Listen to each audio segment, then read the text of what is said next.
এই যে ওমর, কোথায় যাচ্ছ ইবনুল খাত্তাব? তোমার চোখে মুখে ভয়াবহ ক্রোধের ছাপ দেখতে পাচ্ছি। যেখানকার মানুষ আমাকে মোটেও পছন্দ করে না। কাদের কথা বলছো? মুহাম্মদ আর অনুসারীদের। মুহাম্মদ হাশিম গোত্রের সুরক্ষায় আছে, তুমি কিছুই করতে পারবে না। মক্কার সবাই আমার শক্তি সম্পর্কে জানে, তার ব্যাপারটা আমাকে দেখতে দিন। আগে নিজের পরিবারকে দেখে রাখুন, তারপর না হয় অন্যদেরকে দেখবেন। কার কথা বলছেন? আপনার বোন আর ভগ্নিপতি। কি বললেন আপনি? তারা কি মুসলিম হয়েছে? হ্যাঁ, আপনি ঠিক শুনেছেন ওমর। উনারা মোহাম্মদের ধর্ম অনুসরণ করছে, আর আমি জেনেই বলছি। আমি ওদের খুন করব।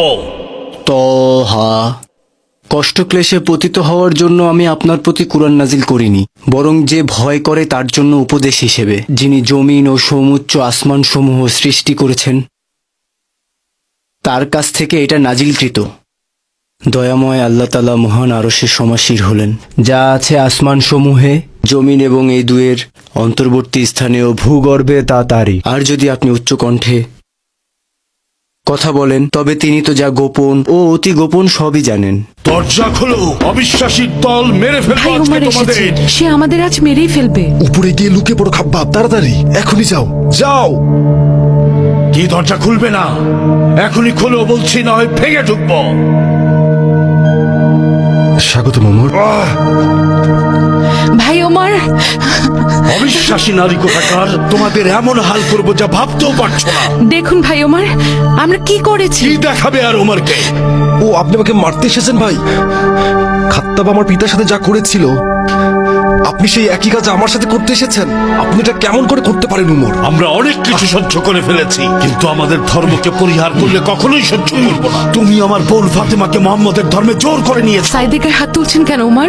হ্যাঁ, তুলছি। মুহাম্মদের ধর্মকে অনুসরণ করার চেয়ে ওর মরাই ভালো। শুনুন, স্বেচ্ছায় এ ধর্মে এসেছি, আপনি যা খুশি করতে পারেন, এমনকি মেরে ফেললো আমরা আল্লাহর কাছে শহীদের মর্যাদা পাবো। আপনাকে আমরা ভয় পাই না। আর তুমিও কি তাই বলবে সাঈদ? আমাকে ভয় পাও না? না, ভয় পাই না ওমর। আল্লাহর কসম, আমি আল্লাহ ছাড়া কাউকে ভয় করি না। মুহাম্মদ শিখিয়ে দিয়েছেন। আল্লাহ রাসূল মুহাম্মদ সাল্লাল্লাহু আলাইহি সাল্লাম আমাদের বলেছেন যে আমরা যখন আল্লাহর প্রতি ঈমান আনবো, তখন যেন পাপীদের আঘাতকে আমরা যেন কোনো রকম ভয় না পাই। সুতরাং আপনি যদি আমাদের মেরেও ফেলেন, আমাদের চিরস্থায়ী স্থান হবে জান্নাত। আমার জন্য কি কথা বলবে বলো?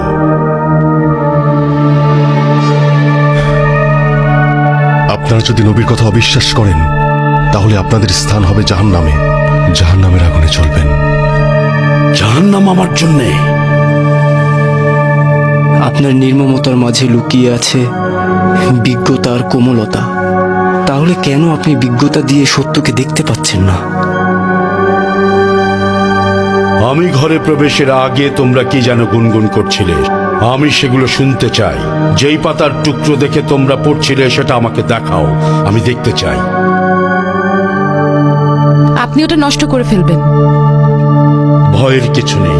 কাবার মালিকের শপথ করে বলছি, আমি সেটা তোমাদের কাছে আবার ফিরিয়ে দেব। আপনি অপবিত্র হয়ে আছেন। আল্লাহর পবিত্র বাণী স্পর্শ করার পূর্বে যান, গিয়ে হাত মুখ ধুয়ে পবিত্র হয়ে আসুন। ঠিক আছে, যাচ্ছি। তোমাদের কথাই হবে। কি হলো আপনার ইবনুল খাত্তাব? আপনার ক্রোধ এক নিমিষেই কোমল হয়ে গেল। আমি ভয় পাচ্ছিলাম আপনি নাকি আপনার বোন আর ভগ্নিপতিকে খুন করে ফেলেন। আমার ওনার সামনে যাওয়া উচিত, দেখি ইসলামের দাওয়াত দিলে উনি কি বলেন। আর তোমার কাছে কি মুসার ঘটনা এসেছে? যখন সে আগুন দেখতে পেল, তখন সে তার পরিবারকে বলল, অপেক্ষা করো, আমি আগুন দেখেছি। সম্ভবত আমি সেখান থেকে কিছু জ্বলন্ত আগুন আনতে পারবো, অথবা আগুনের নিকট পথ নির্দেশ পাবো। যখন সে আগুনের কাছে আসলো, তখন তাকে আহ্বান করা হলো, হে মুসা, নিশ্চয়ই আমি তোমার রব, সুতরাং তোমার জুতা জোড়া খুলে ফেলো। সত্যিই তুমি তো উপত্যকায় রয়েছ, আর আমি তোমাকে মনোনীত করেছি। সুতরাং যা ওহীরূপে পাঠানো হচ্ছে তা মনোযোগ দিয়ে শোনো। নিশ্চয়ই আমি আল্লাহ, আমি ছাড়া কোনো ইলাহ নেই।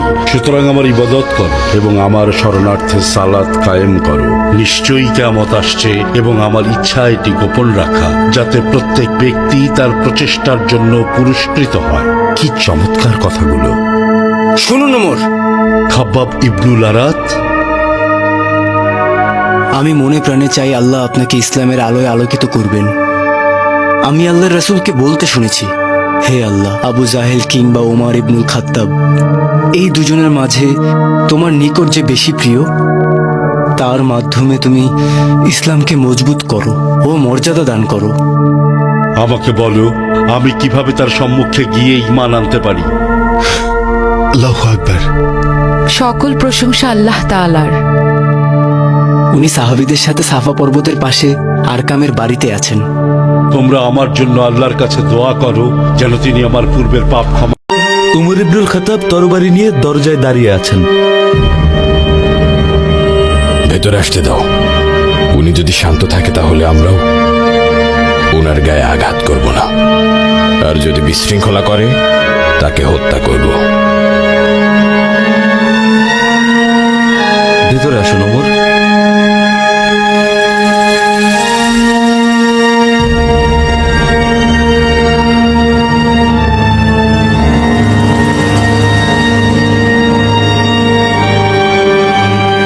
মুসলিমদের থেকে দূরে থাকার পরও আপনি কি উদ্দেশ্যে আবার আমাদের এই সভায় এসেছেন? আল্লাহ রসুলের বিপক্ষে গিয়ে ইসলামের শত্রু হয়ে নিজেকে জাহির করেছেন। আমাদের কাছে কি চান আপনি? হে আল্লাহ রসুল, আমি নিজেকে আল্লাহ এবং আপনার নিকট সমর্পণ করতে এসেছি। আশহাদু আল্লা ইলাহা ইল্লাল্লাহ ওয়া আশহাদু আন্না মুহাম্মাদান রাসূলুল্লাহ।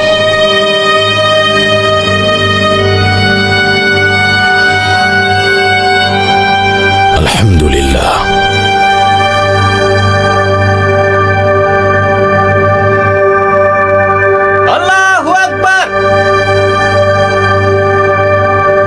সাফা পর্বতের ওখান থেকে কার আওয়াজ ভেসে আসছে?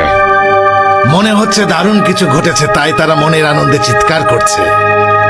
মোহাম্মদকে হত্যা না করা পর্যন্ত আমার জীবনে আনন্দ বলে কিছু নেই।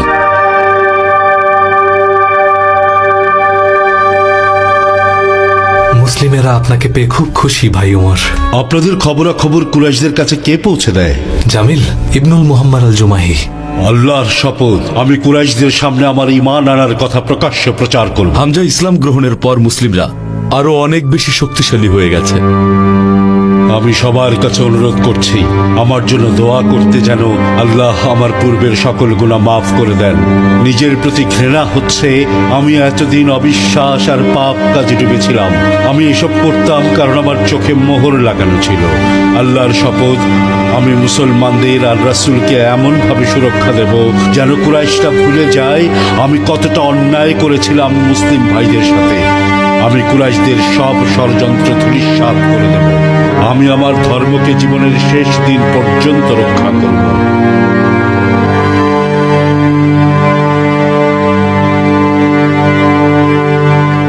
আপনার ভাই জাইদও আছেন। হে আমার ভাই, মুসলমানদের সাথে আমার নিজের ভাইকে দেখতে পেয়ে আমার খুব ভালো লাগলো। আপনাকে দেখে আমিও অনেক খুশি। হে আল্লাহ রাসূল, আমার পূর্বের পাপের আমি কি ক্ষমা পাবো? ইবনুল খাত্তাব, আল্লাহর রাসূল সাল্লাল্লাহু আলাইহি ওয়াসাল্লাম বলেছেন, মুসলিম হওয়ার আগে একজন বান্দা যা ভুল করে ইসলাম গ্রহণের পর তা পরিশুদ্ধ করে দেয়। এখন আপনিও আমাদের মতো। আমাকে ইসলামের শিক্ষা দিন, কিভাবে সালাত আদায় করতে হয়, কিভাবে কুরআন তেলাওয়াত করতে হয়। আমি সুশিক্ষিত, আমি জানি কিভাবে লিখতে ও পড়তে হয়। হে ভাই ওমর, আপনার ইসলাম গ্রহণের কথা শুনে কুরাইশের লোকেরা সহ্য করতে পারবে না। সত্যি বলছি। আল্লাহ জানেন আপনি ইসলাম গ্রহণের পর কুরাইশরা কতটা ভয়ে আছে। আপনি জনসম্মুখে ঈমান আনার সুসংবাদ দেওয়ার পর তারা তো পাগল হয়ে গিয়েছিল। আমরা দুজন মিলে মুসলিম ভাইদের জন্য দুর্গ স্বরূপ হয়ে থাকতে পারি।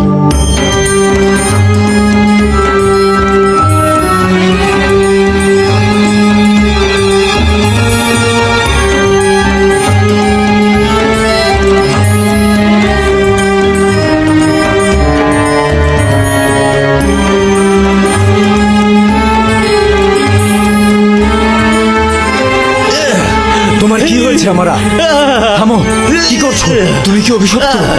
কি জবাব দিব কুরাইশ প্রধানদের?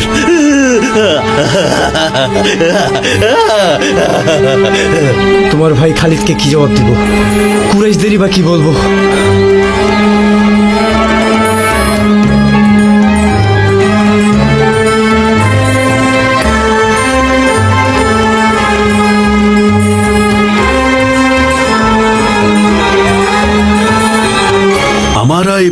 ওয়ালিদ ইবনুল মুগিরা আল্লাহর রাসূল এবং ওনার সাহাবীদের কাছে ঘৃণিত ব্যক্তিদের মধ্যে অন্যতম ছিল। সে মুসলমানদের উপর অনেক অত্যাচার করেছিল, যার কারণে মহান আল্লাহ তাআলা আমারাকে উপযুক্ত শাস্তি দিয়েছিলেন। আমারা উন্মাদগ্রস্ত হয়ে অবশেষে আবিসিনিয়ায় মৃত্যুবরণ করে সেই পাপী। আমরু ইবনুল আস অনেক খুঁজেও তাকে আর খুঁজে পায়নি।